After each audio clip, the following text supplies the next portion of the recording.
Hey everybody, welcome to my driveway. So, I have a question for you. It's an easy question. Is this ball moving? Now, the simple answer, if you were to ask a kindergartner or something like that, the answer of course would be, no, it's not moving. It's obviously not moving, right? Okay, so it's not moving. Easy question.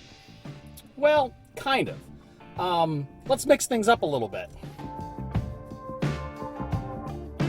If you were going for a ride, if, say, you were in the back seat with your sibling, and your parents said, hey, quit moving around back there.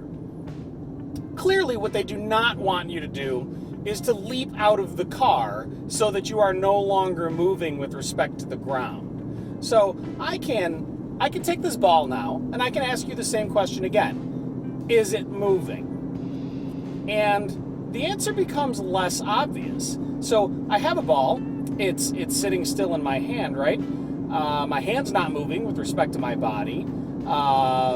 If I was yelled at to stop moving that ball around, then I think I would be obeying right now. Whereas if I were to do this, obviously this is moving the ball around, but this isn't. Right? Is that how that works? So it turns out the answer is yes. Yes, that's how it works. I'm going to pull over here. So now I've got the ball. If I take this ball and I toss it up in the air, I toss it up, it falls straight back down. I'm not the most coordinated human being on the planet, but I can, for the most part, toss this thing up in the air. It comes straight back down, right? Okay, well, let's do that again with the car moving. All right, so now I can take the ball and I can toss it straight up in the air. And it comes straight back down, right? It comes straight back down. Kind of.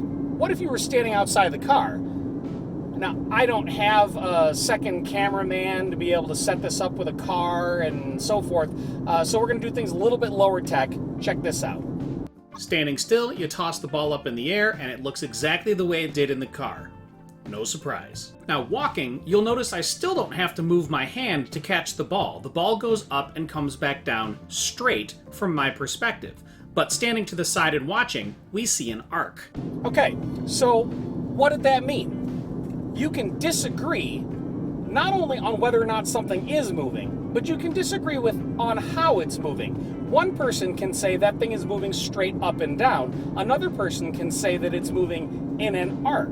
If you're moving along with it horizontally and you throw it in the air, you don't have to move your hand, it comes right back down, you catch it. So we can disagree on whether or not things are moving, and we can disagree with how they're moving as well.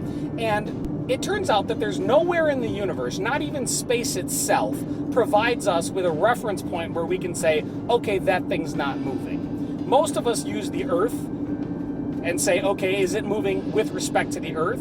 But it's perfectly reasonable to use a car or an airplane or a train or something else that you may happen to be in to say, let's do all of our math, let's do all of our physics, let's ask the question, is it moving with respect to the vehicle we're in? That's a perfectly reasonable thing to do. So the fact that we might do that is fine. And it's normal, and it's kind of what we have to do. But the Earth itself is moving, right? The Earth is rotating. The Earth is revolving around the sun. The sun is moving around Sagittarius A star, the supermassive black hole in the center of the Milky Way galaxy.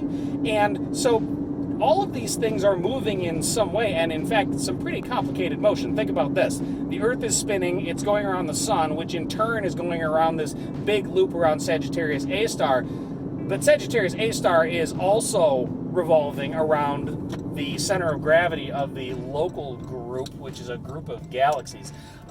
It's all moving, but it also makes sense to say none of it's moving with respect to, well, whatever I want. We get to pick. We get to choose what's called our reference frame or frame of reference. And so the frame of reference that we choose, it gives us a lot of freedom when we're doing physics problems. We get to pick where go is. We get to pick when go is. So the 0 point, the starting point for our problem, we can pick. You know, if it's a race and there's a start line, then it might be a really obvious thing to pick. But if not, if there's something else makes sense or makes the problem easier to solve, do it that way. You pick your other start line. We also get to pick when go is. And so we can choose a frame of reference that suits our needs based on what we're trying to do. And that is the first lesson of motion. Next, we're going to look at linear motion. Our first real unit for the year is linear motion, and that means motion in a straight line. We're going to ignore any other direction. We're just going to say either forward or backward, or side to side, or up and down, but never the two of them combined. That's the next unit, all right? But the first unit we're going to talk about, linear motion, is the motion in a straight line. And we're going to talk about some things like displacement and distance. We're going to bring up vectors and scalars again. All right, so I just drove 4.9 miles down the road and back.